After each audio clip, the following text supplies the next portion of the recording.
All right, we are live. So today we're going to be talking about what is the tiling and why does it matter? So tilings are basically the roadmap for tessellations. And I'm just going to jump straight in. We're going to take a look first at some of my favorite tilings, some of the most common tilings, and then see how those tilings actually get applied to what we do.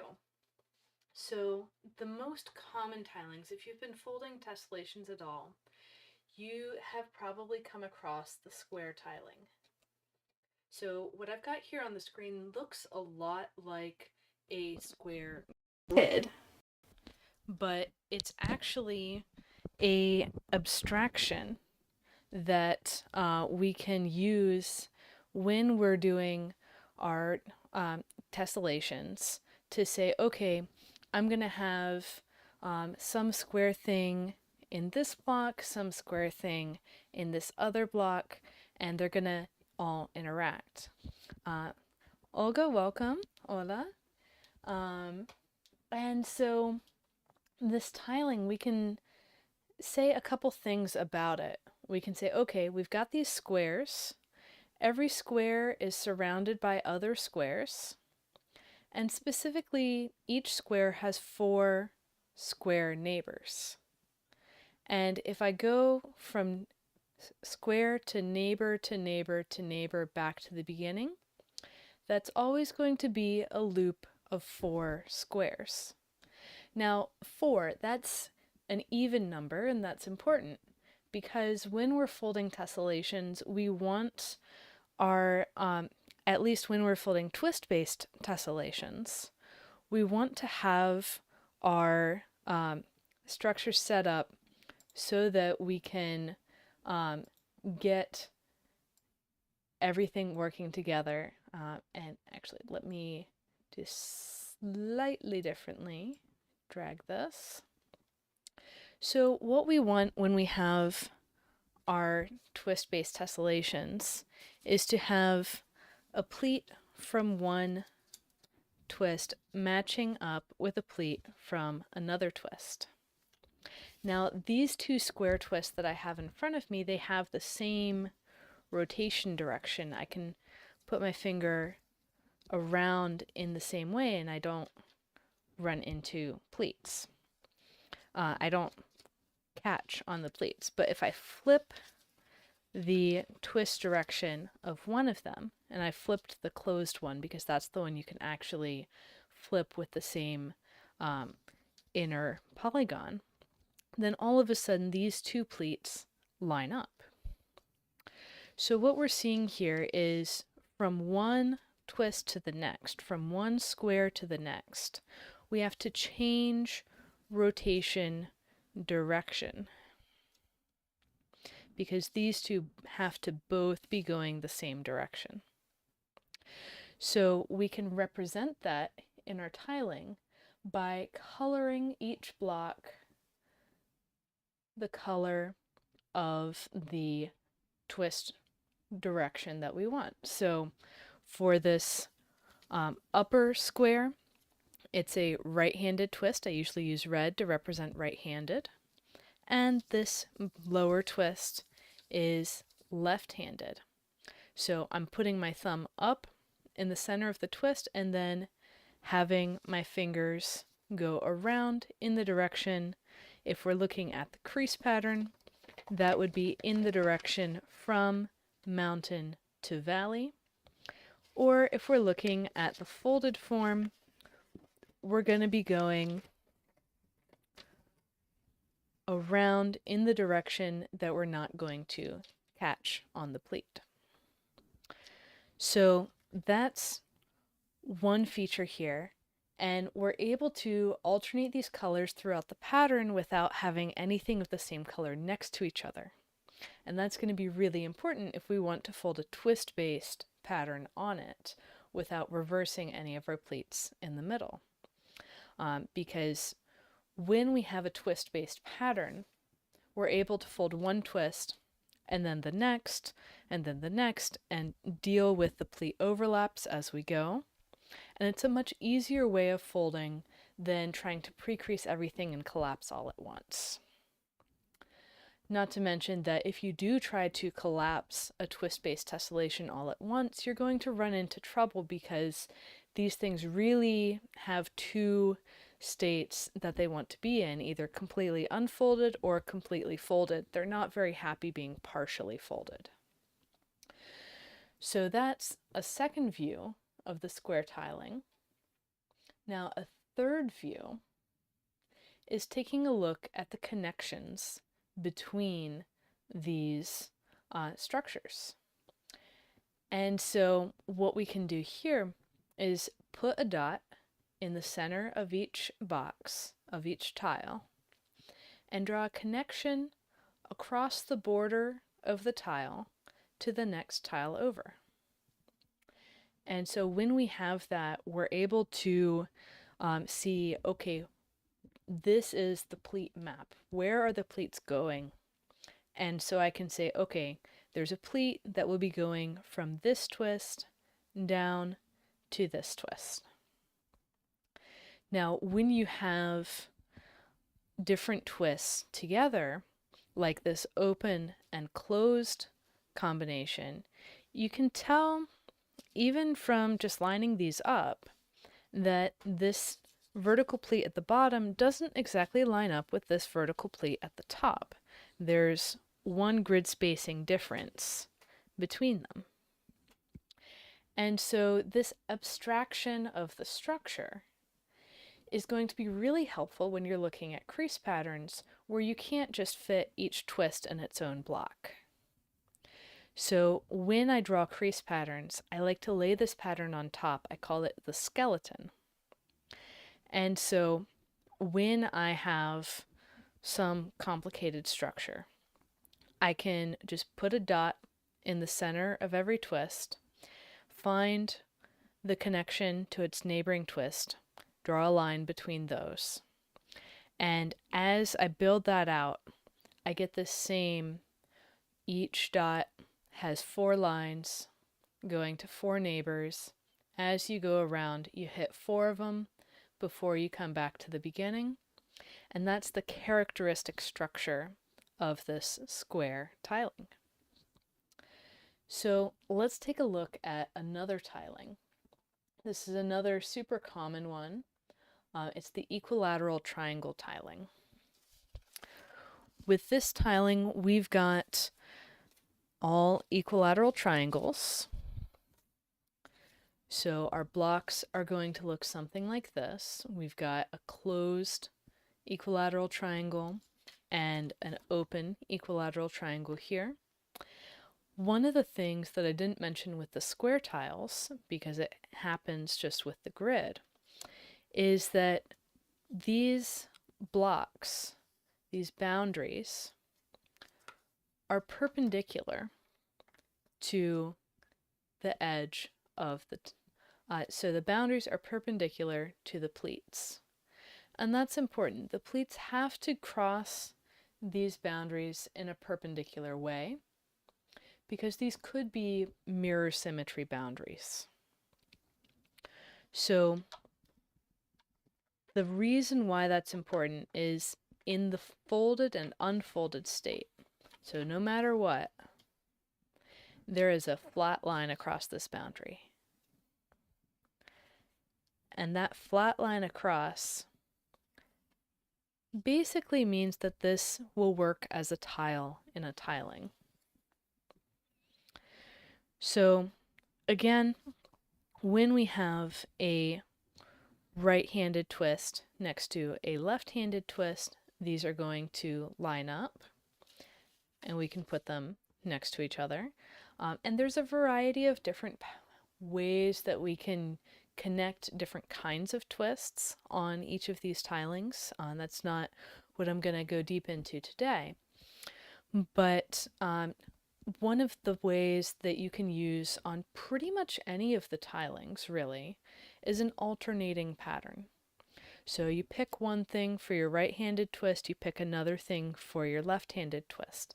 In this case, we've got a closed right-handed and an open left-handed. And you can just alternate them back and forth. So just like we saw with the square tiling, this equilateral triangle tiling is two colorable. So we can have two colors that cover the entire thing. If I was to repeat this further out, I could still cover the entire thing with just these two colors. And using this alternating pattern, we can say, okay, all the red ones are closed on the front, all the white ones are are open on the front, and I can just propagate my pattern out from there and be able to get lots of variations just from these combinations. So we can have closed front, closed front, closed front, open front. Really the choices are closed or open, front or back. And so if you have all four of those choices available for the red bucket, all four of those choices available for the white bucket, you get a lot of different combinations. Now, closed front, and closed back are going to end up being the same thing once you flip them over. So it's not quite 16 different versions. The way that I get around that when I'm doing my calculations is I say, okay, the first twist can only be on the front side. That way I get rid of any duplicates. So if the first twist can only be on the front side, it can be either closed or open. The second twist can be either closed or open, front or back. And then you get 2 times 4 is 8 different variations just with this alternating pattern. And so there's all kinds of things you can do with this. One of the things to notice here is that even though my tiling creates a nice hexagon boundary, there's nothing in here that's actually six-fold rotationally symmetric. Everything's always 3 of one, 3 of the other. And so we've got this 3-fold symmetric structure, and it looks hexagonal as long as we center it in this corner between 6 tiles.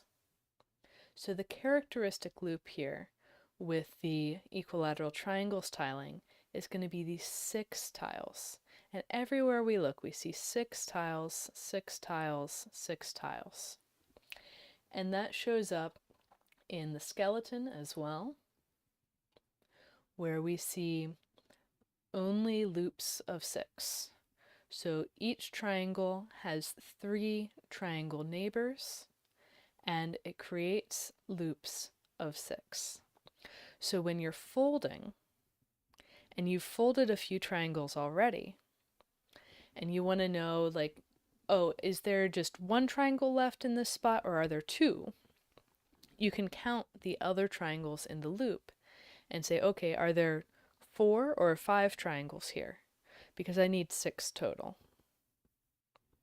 And that will always be true if you're using only equilateral triangles.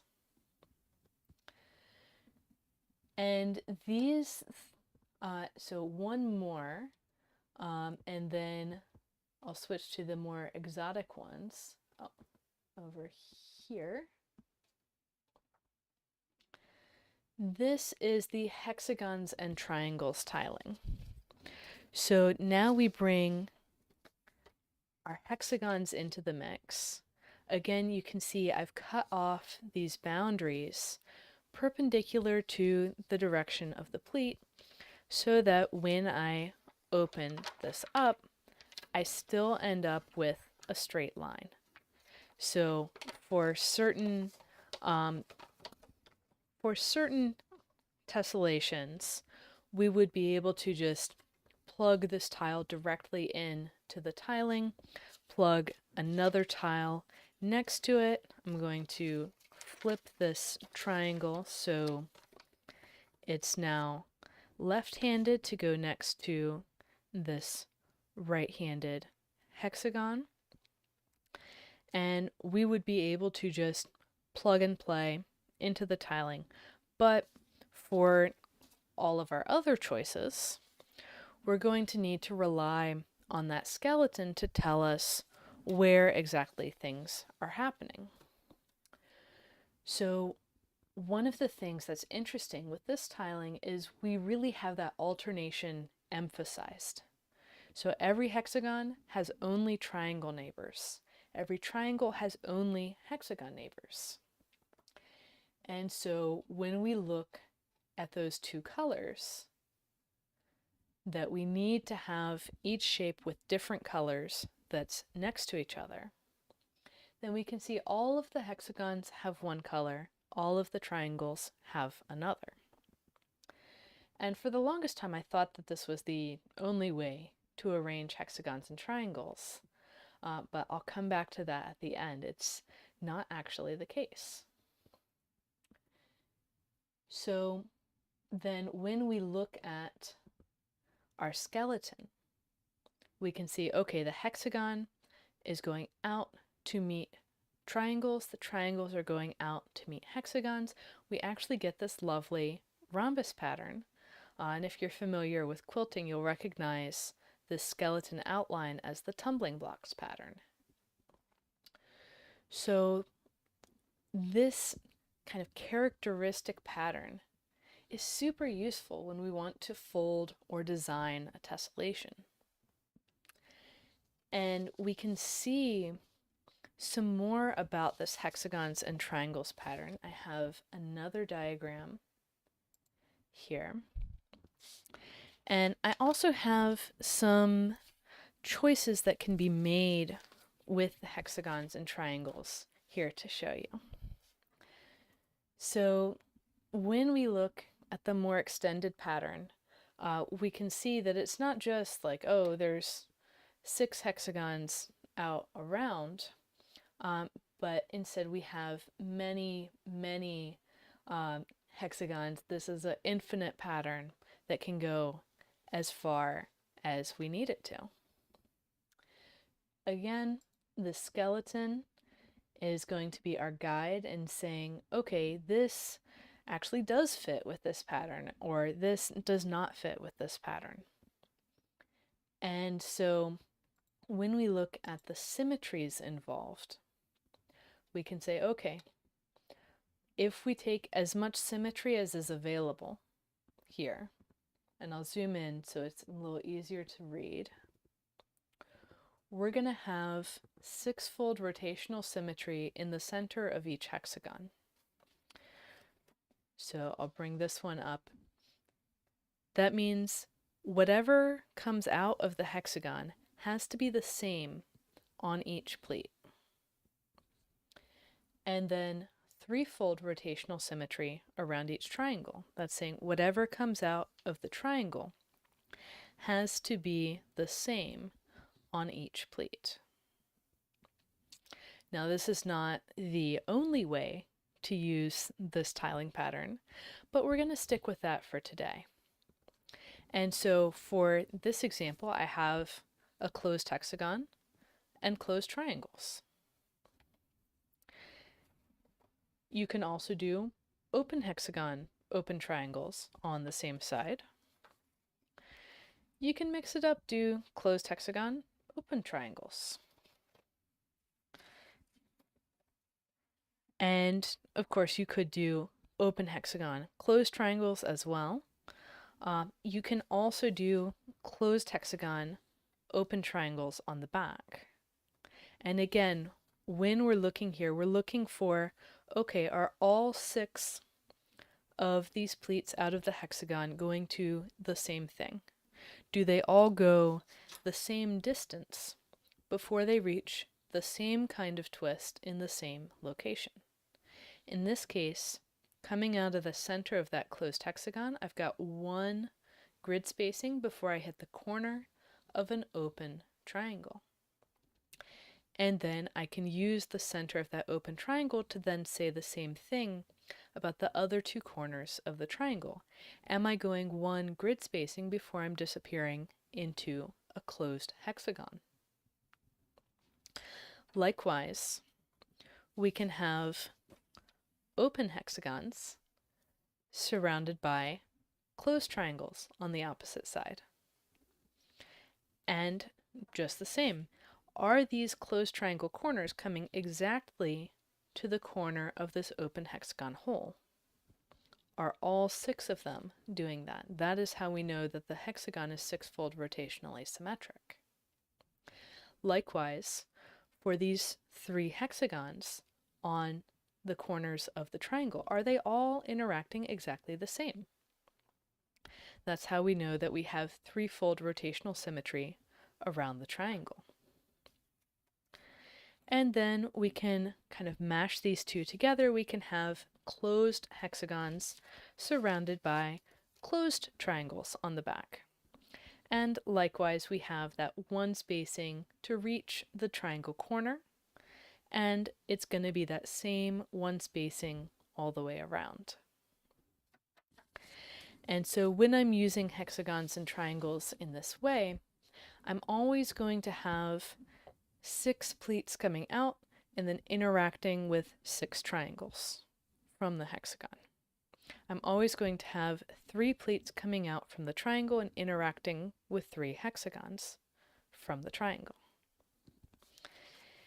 And so one interesting twist on this is that you don't have to have a simple hexagon twist in order to use this structure. You could instead have something that looks like a hexagon and 6 triangles. But when you really dig down into it, you can see that at heart, it's really another hexagon twist. And so knowing that structure allows you to place this kind of twist in a variety of situations that you wouldn't necessarily have thought to place it in before. So knowing that whatever fancy thing you're using is a hexagon type, or a triangle type, or a rhombus type, or a right triangle type, or a square type, can help you to use it in a variety of situations that you wouldn't necessarily have anticipated that it would work in. So for example, with hexagons and triangles, and this is going to be a little bit surprising, you can put them together in a variety of ways. So far I've found 3 ways, but I'm not at all confident that that's going to hold up and be the only ways. So as we were talking about, you can put together these hexagons and triangles in ways where the hexagon is in a 6-fold rotational position. I call it hexagons and triangles 6-fold. You can also put together hexagons and triangles in ways where the hexagon is in a 3-fold rotational position. So here I've got 3 other hexagons around this hexagon, and then I've got these 3 clusters of 6 triangles.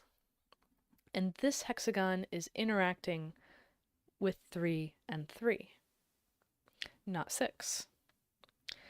Similarly, this hexagon is interacting with 3 and 3. All of these hexagons are interacting with 3 and 3 instead of 6. So this is what I call the hexagons and triangles 3-fold tiling. And there's another way too. So this is my interlocking hearts pattern. And you can see this hexagon has 2 pleats that go to other hexagons,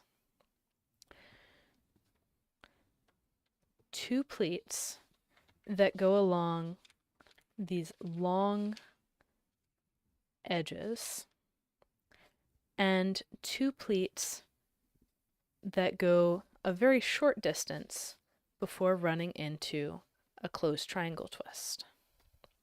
And each of these pairs is on opposite sides of the hexagon.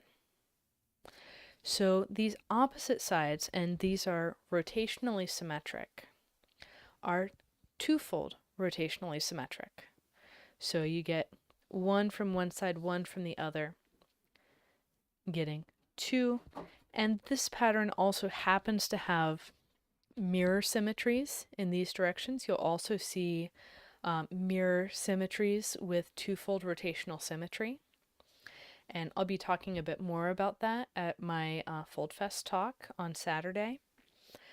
And you can see this very different structure where the hexagon is going to 4 triangles, but 2 of them are one way, 2 of them are another way, and then it goes to 2 hexagons. So where the hexagons and triangles 6-fold pattern, each hexagon went to 6 triangles and no hexagons. In the 3-fold pattern, each hexagon went to 3 triangles and 3 hexagons. Here, the hexagon is going to 4 triangles and 2 hexagons. And all of these are perfectly valid twist-based tessellations. So we can really play around with all of these different blocks, these hexagon and triangle blocks, and then kind of put them together in different ways, making sure that we've preserved this 2-colorability rule, these left and right neighbors. And we can use that to then create different arrangements and be able to say, okay, I'm going to plug in some kind of twist here, and I'm going to plug in some kind of twist there. And I can use these symmetries to then say, okay, this is going to propagate out. This is how it has to be once I've made these few choices. So that is the tessellation lesson for today. I will be talking more about these symmetries and tilings and how we can use them to create new designs and analyze old ones in my Fold Fest talk on Saturday. I'll pop a link in the description for the replay so y'all can know where to find the information on that. There's going to be a huge range of both teaching classes and lectures like mine, from like Saturday morning through to Sunday morning, pretty continuously. There's going to be a few breaks in between, but there's also going to be multiple tracks. The good news is everything's going to be recorded, so you won't have to miss a thing. The bad news is you will have to wait for the recordings to come out to catch all of the things. So I'm looking forward to giving the talk there. It's going to be some of what we've talked about today, but also more and tying it into the symmetries and geometries that mathematicians have been working on for millennia. So I hope that I will see y'all there, and happy folding, everyone. Have a great Tuesday.